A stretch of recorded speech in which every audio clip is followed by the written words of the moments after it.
Shalom Aleichem. We are in Hilchot Talmud Torah in the last chapter, Perek Zayin, Halacha Yod Beth or Yod Gimel. As you will recall, we were discussing here Nidui wa Herem, excommunication,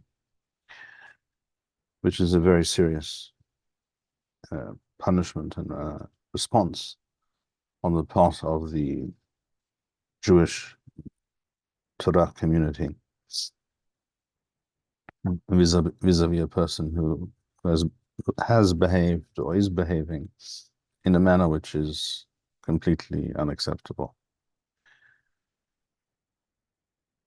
Here, Rambam writes as follows: Mishneh niduhu b'fano.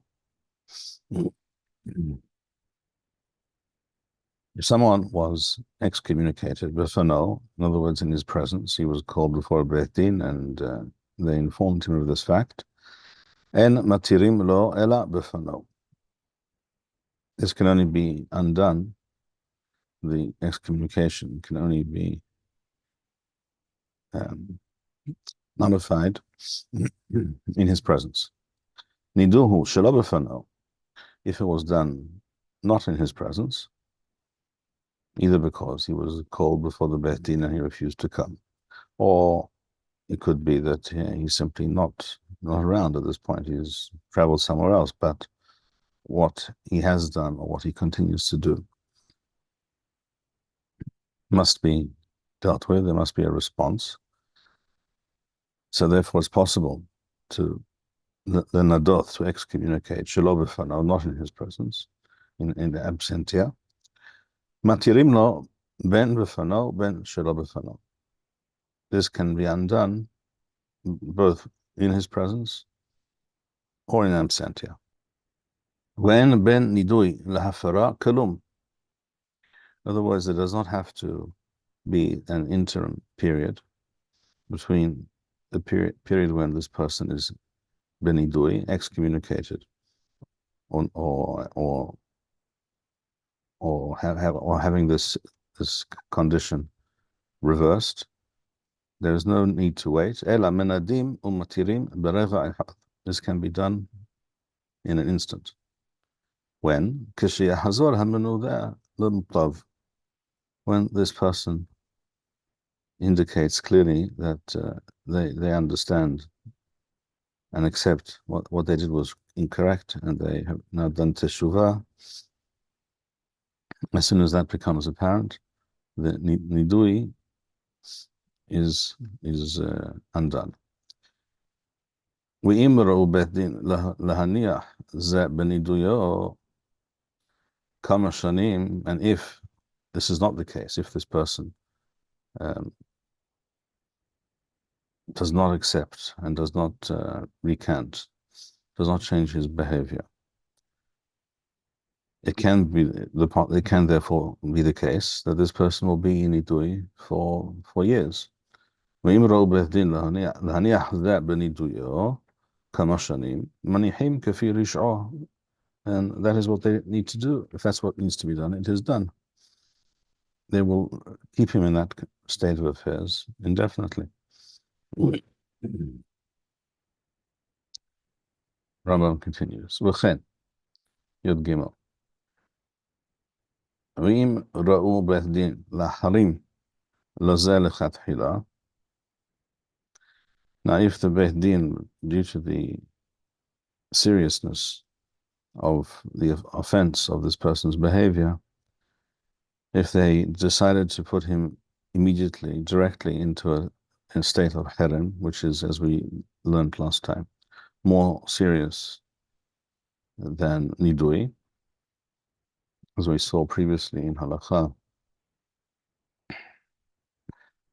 Wow, or hey, over here you can see Yather alo ha-muhram. The muhram is in a more serious state of excommunication, more complete state of excommunication.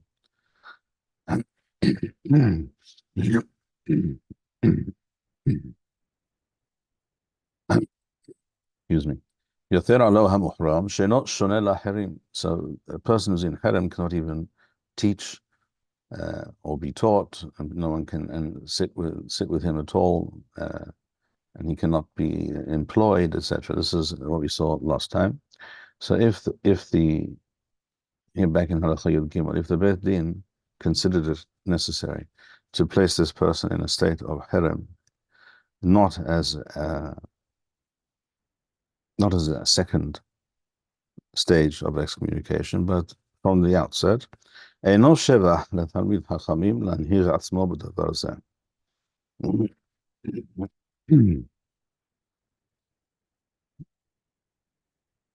I'm sorry, I skipped to the next halakha.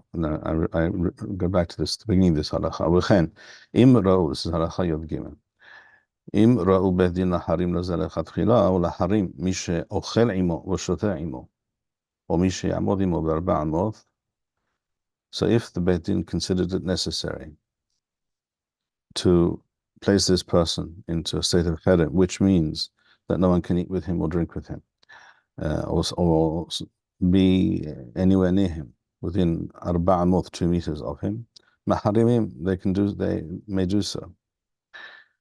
It's all up to the Beit Din based on the facts of the case. Kedeli yasiro, in order to punish and place sanctions upon him, and in order to uphold the Torah.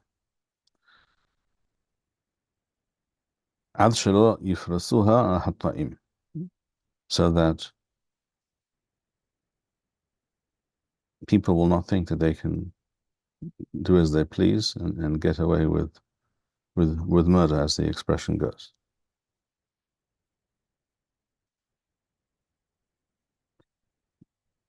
I am sure that you understand that when a Jewish community is autonomous and the Beit Din has such powers, and also keep in mind that in many periods of history, the Jews lived within their own circle, completely separate from the non-Jewish population around them. This could have been in Eretz Yisrael, it could have been outside Eretz Yisrael. Jewish life was community-based, was the community and its organs, the institutions of the community were paramount, and they had much power. And this is also how many non-Jewish governments wished things to be, for various reasons. In such a situation, this sanction of excommunication was very real and very powerful. As soon as the ghetto wall, shall we say, if we take the period of the so-called emancipation in Europe, we're talking about the 18th century, the Mignonat, and the Jews were all of a sudden able to live outside the Jewish community. This entire system began to unravel, and this had a major impact on Jewish life and on the individual Jew, because now a Jew could again get away with murder, more or less do anything that he or she pleased.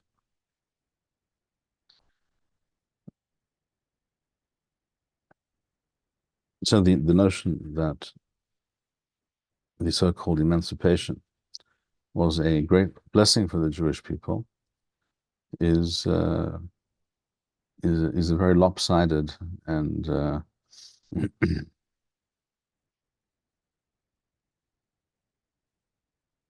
inaccurate interpretation of the reality. Yes, the Jews did gain in some ways, no question, and in others, they lost a great deal.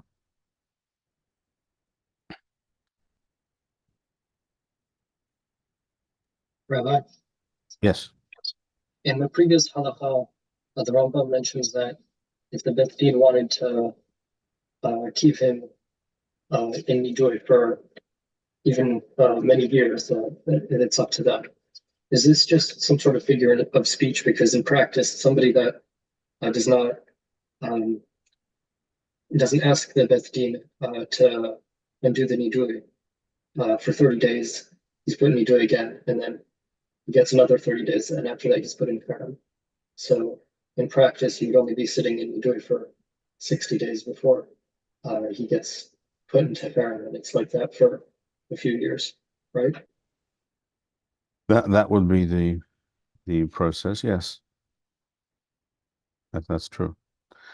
It was possible, not easy, but it was possible to, if a person was very obstinate and evil, it was possible to survive in that situation. And I have no doubt that in not a few cases, a Jew in that situation who refused to recant and do teshuvah and repent, sometimes chose to leave the Jewish community altogether and converted to another religion and basically deliberately and with a forethought chose to assimilate and become non-Jewish. There's no doubt there were such cases. And you can also well imagine that in some such cases, such a Jew or a former Jew would become the worst enemy of the Jewish community. So you have all these various well-known Meshumadim Jews who converted to Christianity, shall we say, and then led the campaign against the Jews. People like Pablo Cristiani, for example, and other such well-known historical figures. These things happened. No question about it. It's interesting to note how much authority is given to the Beth Din in this matter, especially in Halakha Yud Gimel. The Beth Din is allowed to put anybody that even stands with somebody in Haram also in Haram, even though I guess Min Hadin, usually it would only be a sort to sit with them or in their proximity. So even presumably a temporary meeting with somebody like that could also in a normal situation, a Jewish Beth Din has indeed much authority, much leeway to act according to the needs of the לפי צורכי הזמן והמקום, to act in accordance with the needs of the time and place. And that's inevitable that it should be so. Any serious court system anywhere in the world works in that way. In other words, let's say any country you choose to think of, a court decides that so-and-so owes so-and-so this amount of money. If it's possible to just simply not to pay and get away with it, then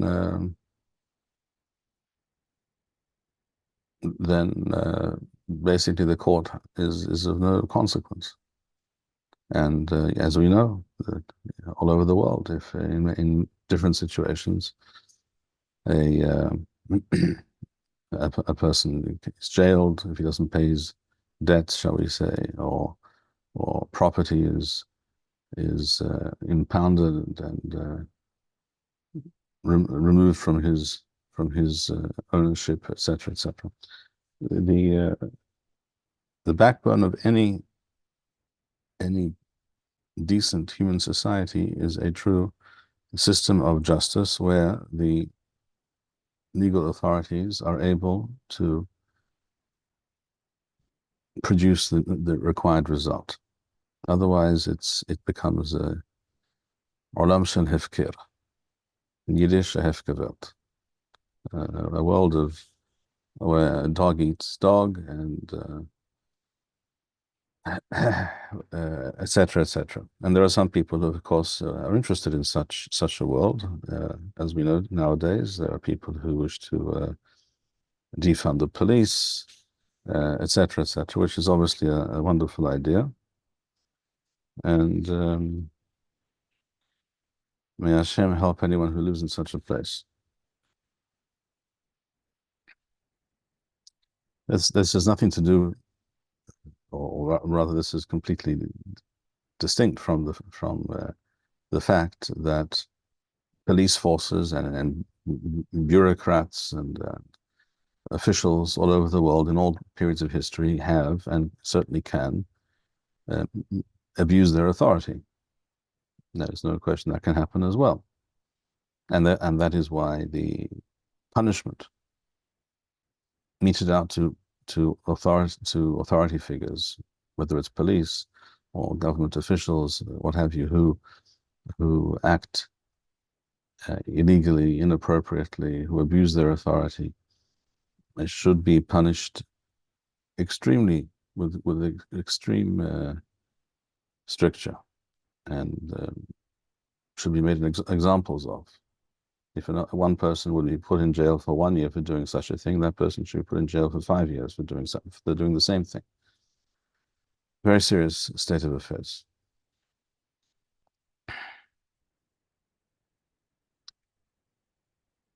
Rambam continues. This is Halacha Yod Daled.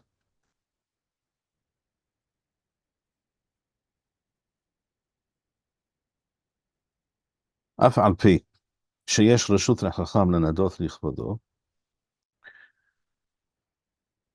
even though, as we saw before, it is mutar for a chacham to excommunicate someone who insulted him, who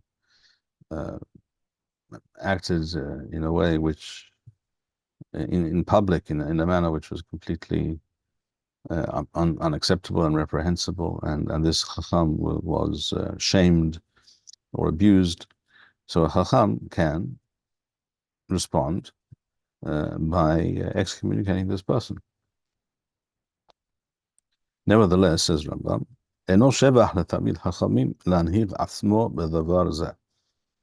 it is not praiseworthy for a chacham to do this, unless it's necessary, as we're about to see, unless it's truly necessary. In other words, let's say a certain Am Haaretz, a certain nobody, decides to publicly curse a chacham. What should he do? If possible, again, it depends on the situation, but it's not something that a chacham should be in any kind of a rush to do, to excommunicate as a response to something that was done to himself, because some people will always suspect that he was simply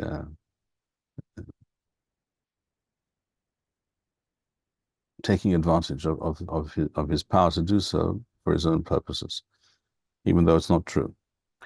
So what should the initial reaction or disposition be? Ma'alim ozno midivrei amei haaretz. He should ignore what the amei haaretz say or do, v'lo yashit libo lahen, and should take no note of them. Ka'inyan she'amar Shlomo b'chokhmato, as Shlomo says in Sefer Koheleth, gam l'chol ha'devarim asher yedaberu al titen libecha. Take no notice of all that they say. Because it is a fact, there are plenty of stupid human beings, uncouth, uneducated, and despicable people. To use a term that goes back a few years, deplorables, for those who might recall. So there are always such people, that is true. And you cannot keep everybody in line all of the time. and therefore you have to frequently ignore what this person did or said, unless, of course, it is a situation that this behavior and this situation will lead to a tremendous Hilul Hashem, or an unraveling of community standards, etc., which are essential for any healthy Jewish community, as we're about to see. So, if possible, if this person did something, it was a one-time thing, and it's possible just to continue for now, that would normally be the ideal response. Rambam continues, "V'chen haya derech hasidim harishonim," and this was how the early pious generations behaved. In other words, we're talking about Chachamim and Hasidim, Shome'im harpatham wa'enam meshivim. Even if they hear others insulting them, cursing them, nevertheless, they keep their silence. And furthermore, even though this person didn't ask to be forgiven, they forgive him in their heart, because that is their basic nature and inclination. וחכמים גדולים היו משתבחים במעשיהם הנאים ואומרים שמעולם לא נידו אדם ולא החרימוהו לכבודם. And it is reported in the Talmud, Midrashim, that great Chachamim would count it as something very praiseworthy, that the fact that they had never excommunicated anybody.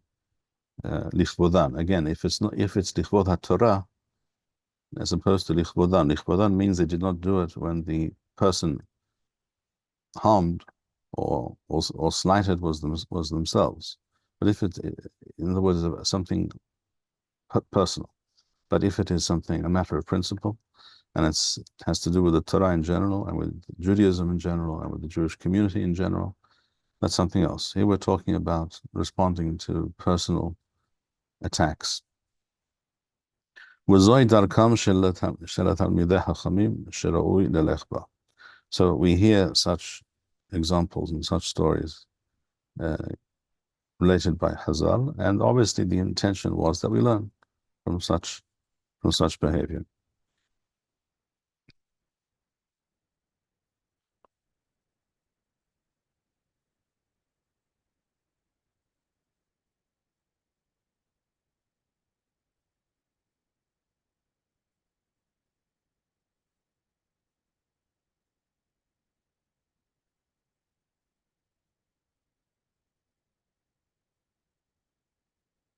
We look for a moment in Hilchot De'oth.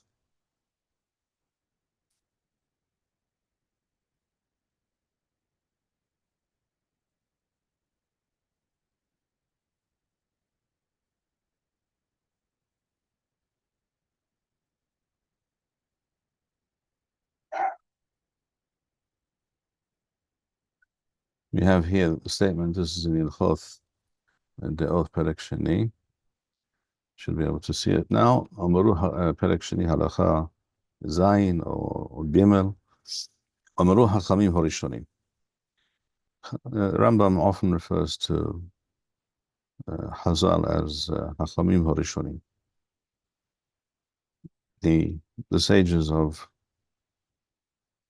early times much before our own time. Kol hako'es ki'ilu oved avodah zarah. He who loses his temper, becomes angry,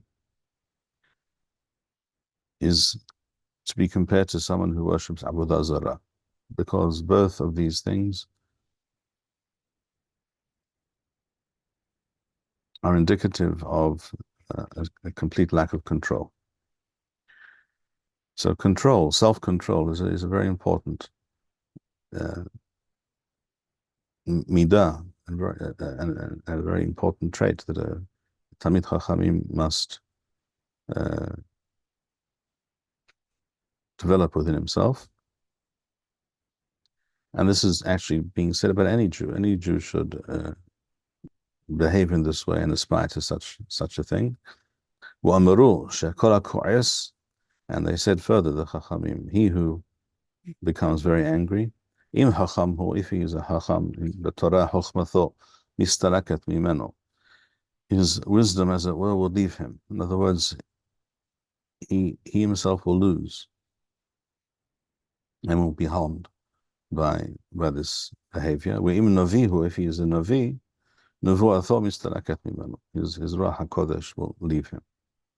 Because a person who's out of control is not a Chacham at that moment, and cannot be a Navi at that moment. Ba'alei Ka'as, and those who are constantly getting angry, en hayim, their lives are not worth living. Everything causes them to go off the handle and to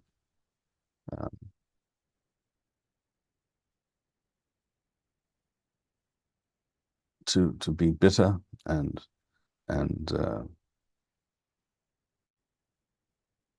full of a sense of injustice or complaining. Everything is wrong. Nothing is good, or everything is always bad, and therefore their lives are not worth living. Lefichach sivu litrahek min hakas, and therefore the Chachamim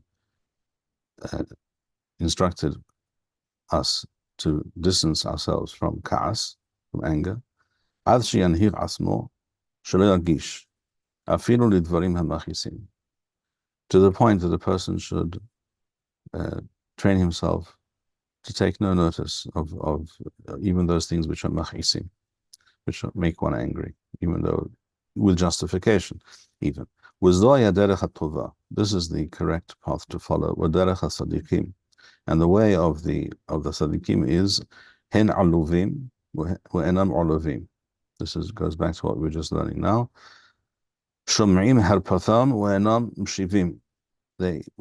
If they are insulted, they do not respond in kind. They hear others insulting them, they don't respond, they ignore. And they live their lives and do Hashem's will me'ahava, without any expectation of reward or self-aggrandizement, and they accept whatever trouble or suffering comes their way. So this connects to what we were seeing here in Hilchot Talmud Torah.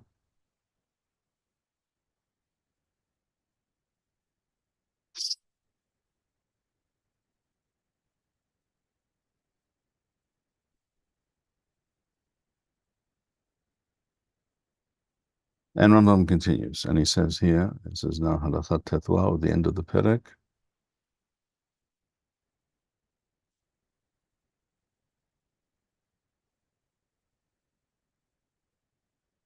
All right, so all the things that we just spoke about, this is the last halakha now, halachat tet zayin, or Yud Gimel still in other editions. Bamed devarim amurim, all that we just spoke about,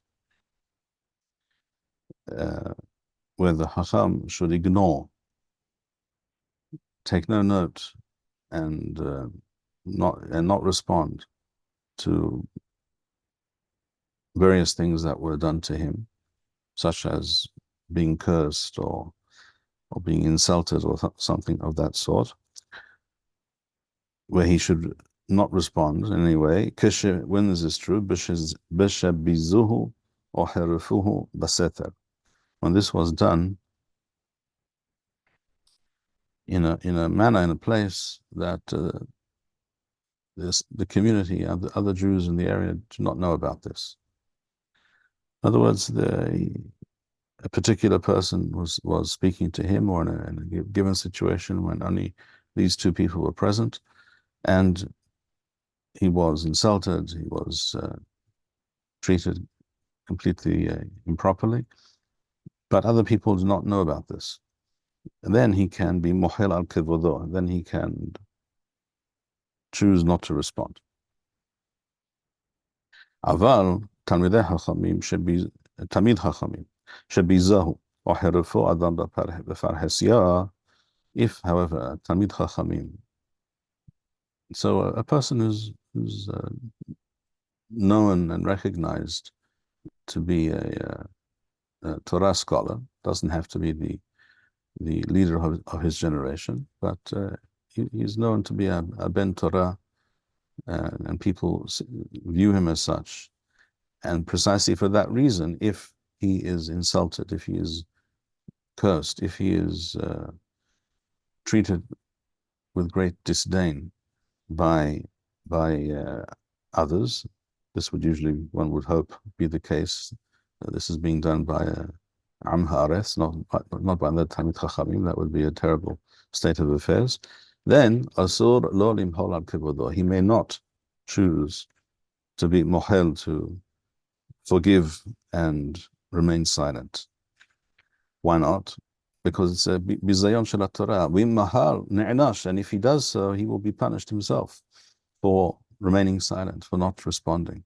Shazeh bizayon Torah, because this is not his personal kavod that is on the line.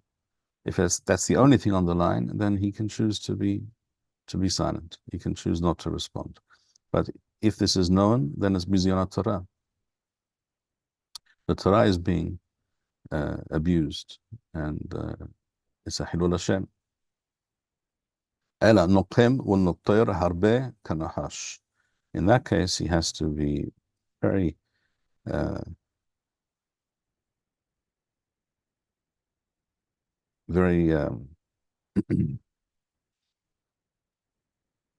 diligent to respond and to do whatever is necessary. Until this person who insulted him in public, until this person will publicly beg his forgiveness, and then and then he will forgive him.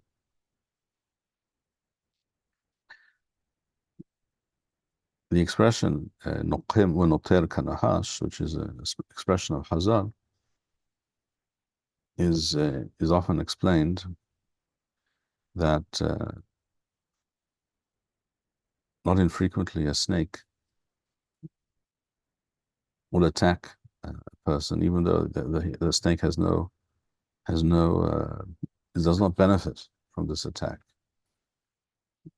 In other words, it is something that is done without this action bestowing any benefit or gain to the snake. And the same is true here. The Chacham doesn't respond to this behavior because of his desire for revenge.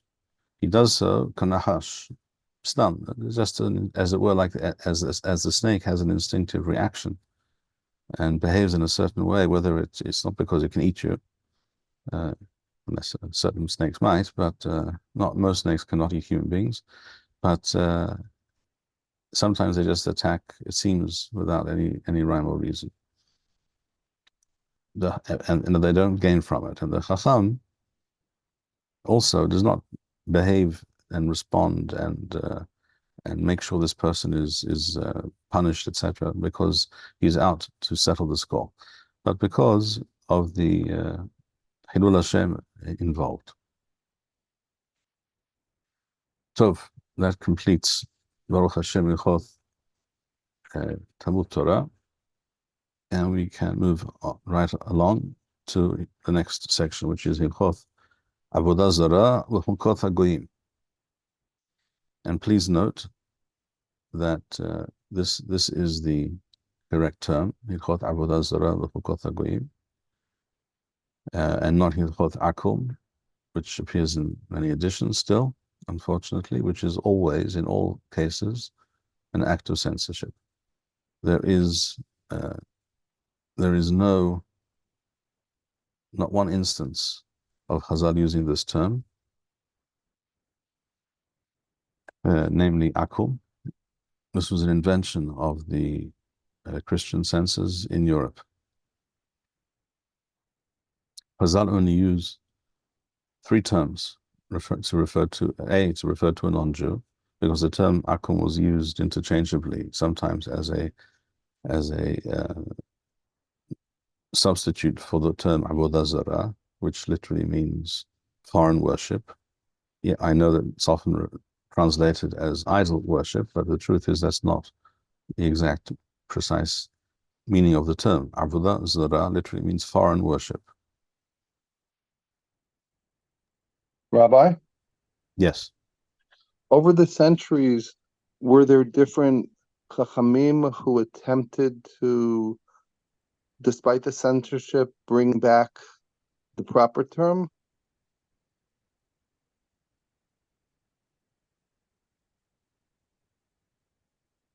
I'm not aware offhand of someone initiating a campaign to do that, but the reason is also very obvious. How exactly would you go about doing it? In other words, why would it be necessary? If you're living in a situation where the books before yourself and other Jews have not been tampered with, then there's nothing to talk about. And if all the books have been tampered with, which is what happens when you print books, so it's not that one copy that was copied by this copyist over a period of months, shall we say, can be tampered with, can be censored. As we see, we have manuscripts of different texts where you can see that a line or a section or a word was blotted out with ink, or if it was on parchment, sometimes it was literally excised, it was cut with a razor and removed. And I have on my computer I have high resolution photographs of entire manuscripts, and you can see this. You see this time and again. But then only one manuscript at a time is being censored, whereas another one somewhere else that this particular person didn't get to. But when you take a manuscript or two or three to the printing house and you tell them, here, print this Masechet Shabbat according to these three manuscripts that we have, and he does so, and he prints 10,000 copies. Well, now, if it's censored, if he's forced to censor it, or if the Catholic Church installs an authorized censor in every printing house, as they did, then now 10,000 copies, 10,000 books have been defaced, have been tampered with, and everyone's going to learn that, and everyone thinks that's what it should say. There wasn't a sense. It wouldn't have been an instinctive reaction among certain chachamim over the centuries that this term doesn't seem to make sense, and imagining that it must have been censored? I'm sure that there were many situations where that did in fact happen. But as time went on, my impression is, at least, as time went on, as the censorship, which began slowly and became more widespread and more ambitious also. In the initial years, the early years of printing Jewish books, so we're talking about the late 15th, early 16th century, then only explicit references to Christianity and the person associated with the beginning of Christianity, only explicit references to those things were changed or deleted. But for instance, a halakha that refers to a non-Jew simply stated goy, a non-Jew. It was left. Later, as time went on, they became much more ambitious and much more fanatical about this. So every single reference to what they perceived to be a non-Jew, even if they sometimes misunderstood, and the word actually goy meant a nation, which is what it does mean in the Torah, they decided to switch that to akum, shall we say, which is a loose term, which sometimes is in place of avodah zarah, other times in place of the word goy or nochri, referring to a Gentile, whatever the context may be. And over time, these became the only versions of texts that people saw. And to many people, I think it did not occur. Many things did not occur. In fact, if you look, seeing that we're on this topic, let's look for a moment here at Halacha Perek Yod, Hilchot Avodah Zarah, which is where we are anyhow. Hilchot Avodah Zarah Perek Yod, Halacha Aleph. You should be able to see this. The Halacha states, En korathim barith lo avodah avodah zarah. Kedei shenaseh mahem shalom unaniach otham le'ovdah. Practically speaking, this is difficult to see. It could happen overseas in Chutz La'aretz, outside Eretz Yisrael, but essentially this would be the case in Eretz Yisrael. This halakha states that the Jewish people are not allowed to conclude some kind of agreement or pact with non-Jews who are of the Avodah Zarah, as it says here, and korathim berith. Berith is an agreement, some kind of understanding and modus vivendi, whereby we allow these people to live amongst us and allow them to maintain their foreign worship. This is what the halakha states. This is what Rambam wrote, and there is no doubt about this. But in the widespread version of the Rambam, what was, at least till recently, the only version that most people ever got to see, I should say, and then it said, En korathim berith l'shiv'at hamamim. One cannot make any kind of pact or agreement and allow members of the Shiv'at Amamim, the 7 nations mentioned in the Torah, to live amongst us and continue their foreign worship and child sacrifice and all the various practices, which is a ridiculous statement for many, many reasons. First of all, one can simply check in the manuscripts and even in the early printings of the Rambam, and one sees that's not what it says. Even in the first complete printing of the Rambam from the year Resh Mem, 1480 to Minyanam, printed in Rome, right next door to the Vatican, it said, as it says before us here, En korathim berith l'avodah avodah zarah. It said nothing about Shivat HaMamim. There's also the fact that Rambam writes in Hilchot Melachim u'Milchamoth that there are no Shivat HaMamim, that they disappeared. They are not to be found. So therefore, what would this halakha be referring to? And yet, you can find some mefarashim on the Rambam in recent generations who did not understand that this was an act of censorship, and they tried to understand why the Rambam was referring specifically to Shivat HaMamim and not others, and where did the Rambam learn this from? All sorts of unusual discussions which have no place, none whatsoever, because it's simply censorship. So yes, sometimes people do not realize. People who are more attuned to texts in their original form, people therefore who have more experience with the earlier printings and of course with manuscripts, and know how to check what Rishonim themselves quote in various places when quoting a sugya, a statement in the Talmud, shall we say, then one begins to see that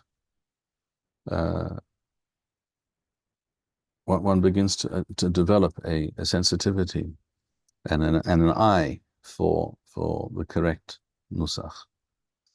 And very often a person will develop this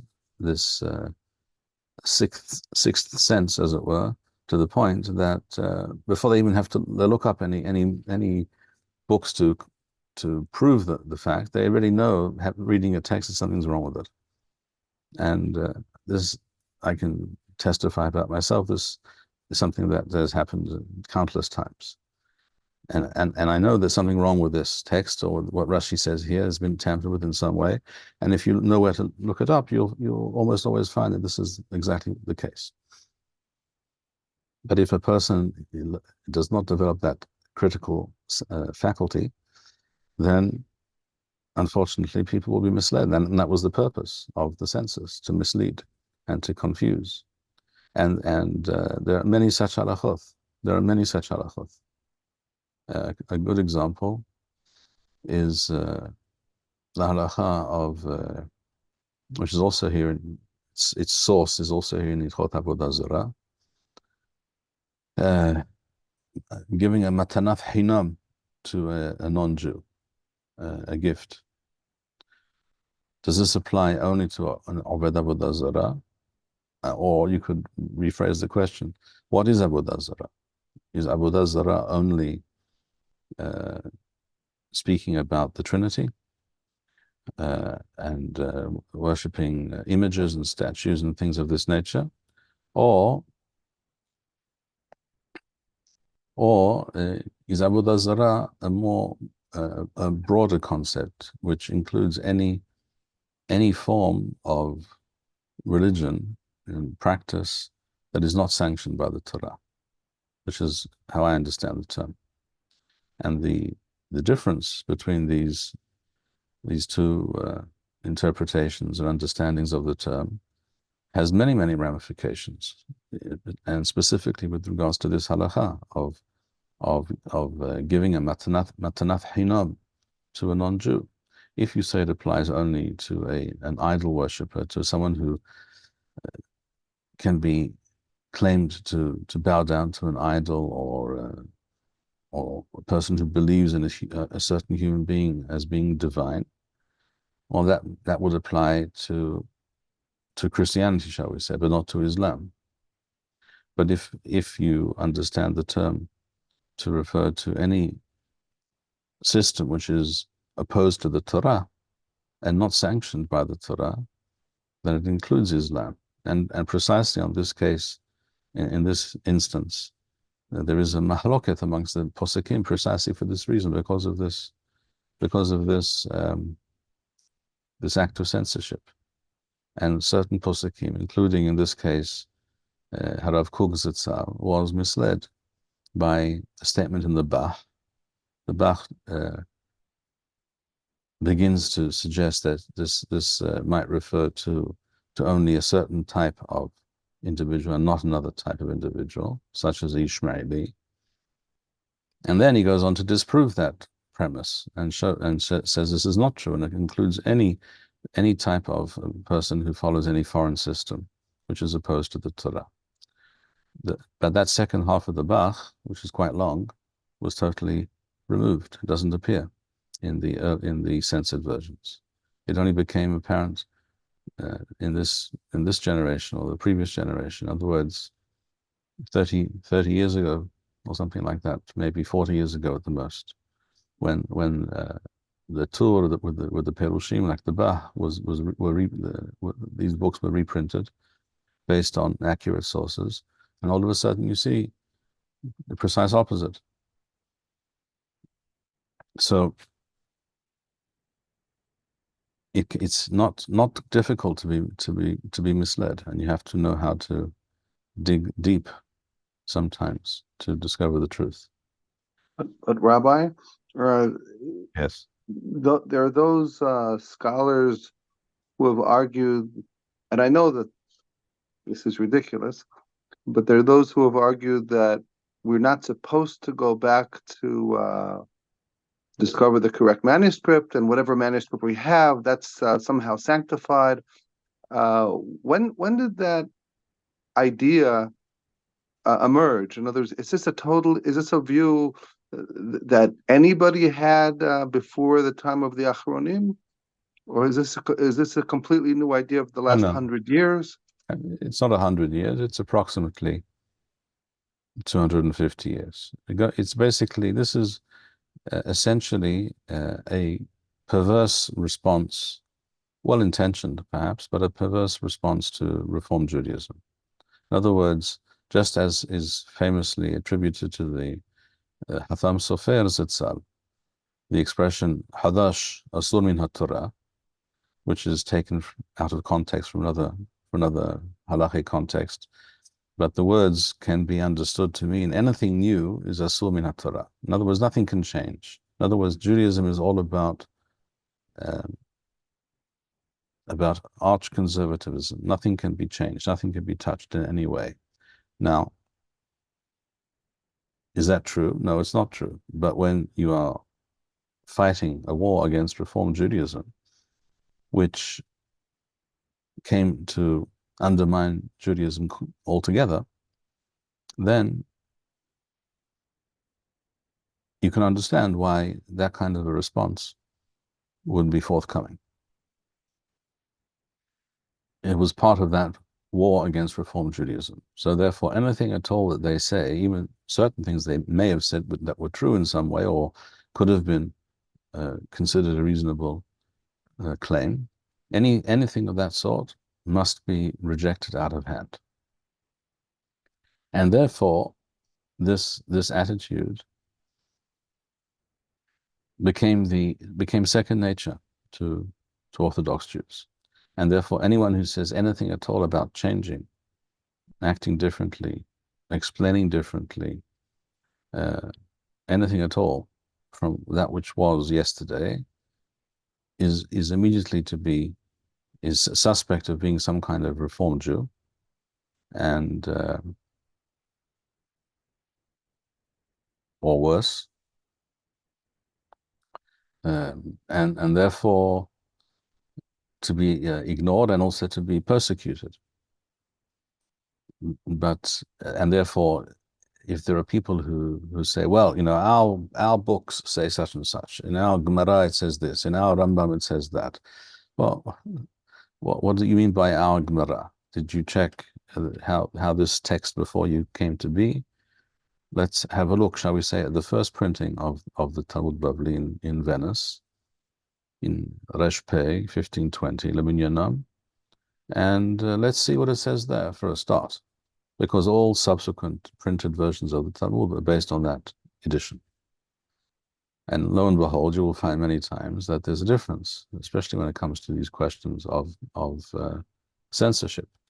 So why is this Gemara, our Gemara, more than that one over there? Especially since this one is based on that one. And then if you really look into it, you discover that over time, as we described, the entire industry became an industry of censorship. And it affected all the major Jewish texts, certainly the halachic texts, but all the major Jewish texts, the Mishneh, the Talmud, Bavli, Yerushalmi, Tosefta, Torah, Shulchan Aruch, Rambam, you name it, Rif, wherever it was, you look, everything was changed. Everything was everything that they did not find favor in their eyes, they censored. And very frequently, over time, Jews did not know any longer that this had been done. So that's a very foolish and meritless position. That this is what our Gemara says.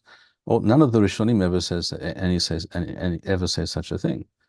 What the Rishonim all the time do, if they are aware of various Girsaot, various readings of a text, they talk about them, and they try and understand which is the more correct reading. And if it's not clear, then they say, well, you have to examine this as follows. According to reading A, this is how we should understand it. According to reading B, well, you have to understand it this way, etc., etc. And it was possible frequently, correctly, to draw distinctions between one source and another source.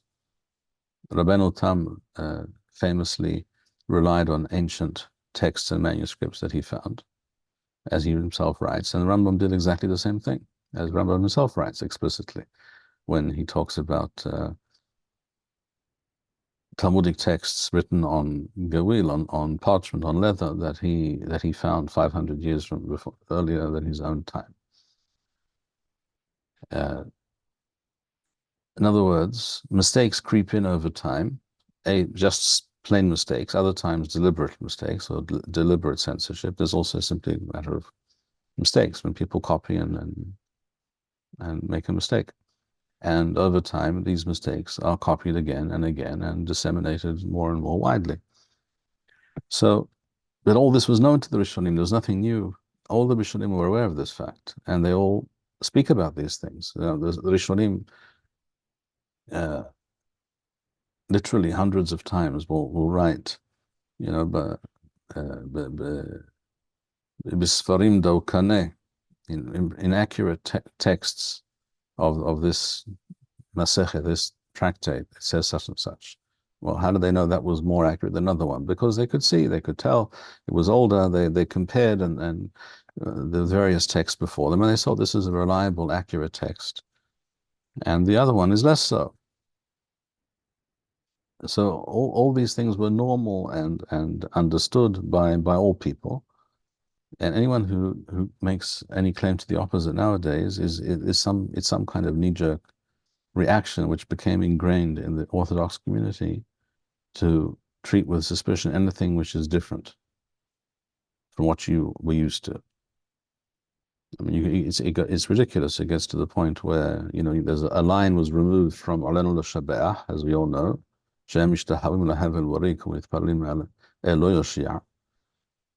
that line was removed for obvious reasons, because the Gentiles did not appreciate being said about them that they worshipped empty, meaningless things, and then some people, seeing that it was reintroduced in some Sidurim about 50 years ago, shall we say, for the first time,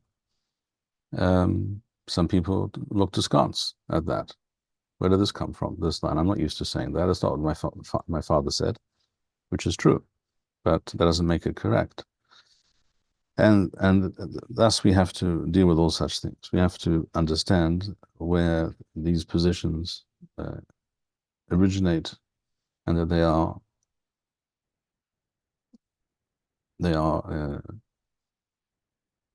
time sensitive.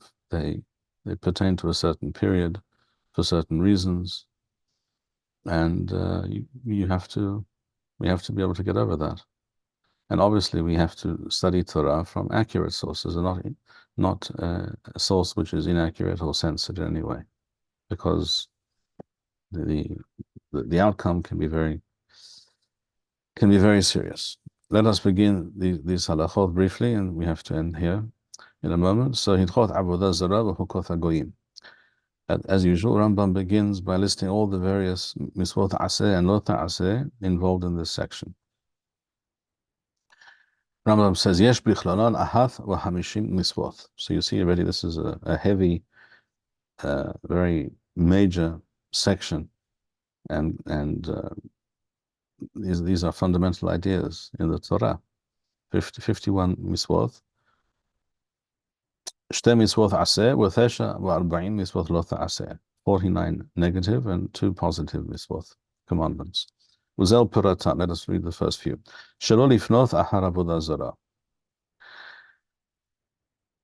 which we need to discuss further later. But in general, not to take any note of, or not to believe for a moment in any of the claims and ideas and notions of these various belief systems and practices. A simple example would be a very minor example, but take, for example, the ridiculous expression in English, touch wood. In other words, it's based on various ancient beliefs and superstitions, and saying touch wood somehow will exempt you from some negative outcome. But it was knock on wood, no? There's touch wood and there's knock on wood. It's not quite the same thing. It's 2 different expressions. We won't go into that right now. That's for a discussion of ancient Anglo-Saxon terminologies. But touch wood is definitely the term that I'm referring to, and it's almost like saying, in Yiddish, "Keine ein hara," without bli ein hara, lalo ein hara, or something like that. But it's worse, because it has to do with the wood of the crucifix. So if a Jew falls into the habit of saying that, even though he probably doesn't even know what he's saying and why he's saying it, but he heard other people, goyim or whatever, saying it, and he also says it. Well, that's also a kind of that is in some way taking note of and lending some credence to such practices, and that's a sur. Shelo lifnoth achar avodah zarah. In any way. The second example here, we'll end with this for today. Shelo lathur ahar hirhur halev uriyat ha'inayim. Which means, as we will see, we are required not to consider, not to countenance ideas and philosophies that are without the realm of Torah, that are also opposed to the Torah, not to follow our hearts and our eyes. That's a very general concept, of course, but a very central one in the Torah. We shall end here for today. So, yes. In Hilchot Talmud Torah, it mentions the fact that if somebody died while they were nidui, the Beth Din puts a stone on his coffin. Yes. Is that in any way related to the custom many people have today to put stones on the coffin? It's interesting. It's interesting that you mentioned this, because I recall thinking to myself last week when we read that, I thought exactly the same thing. But it doesn't make any sense that it should be connected, because people, at least nowadays, do this, placing a stone on the grave with the intention of a sign of respect or something of that sort, not in any way negative, derogatory. So I think it's not connected, but I will tell you that I myself refrain from that practice precisely for this reason. It doesn't make a whole lot of sense to me, and I think it's mainly done to show that we've been here. It's like a sign we were here. But as we see, it could be viewed in another way, which is less positive. היו ברוכים, חזקו ויאמץ לבבכם כל המייחלים לאדוני. שלום וניצחון. Thank you, Rabbi Bar-Hayim. We would like to encourage our viewers to share these videos with friends and send in your responses. We would also like to suggest the following opportunity to our viewers. If you identify with Rabbi Bar-Hayim's message and would like to sponsor or dedicate a video interview with the rabbi in honor or memory of a loved one, if you would like to obtain Birkon Nusach Eretz Yisrael or invite the rabbi for a speaking engagement, please email us at office@machonshilo.org.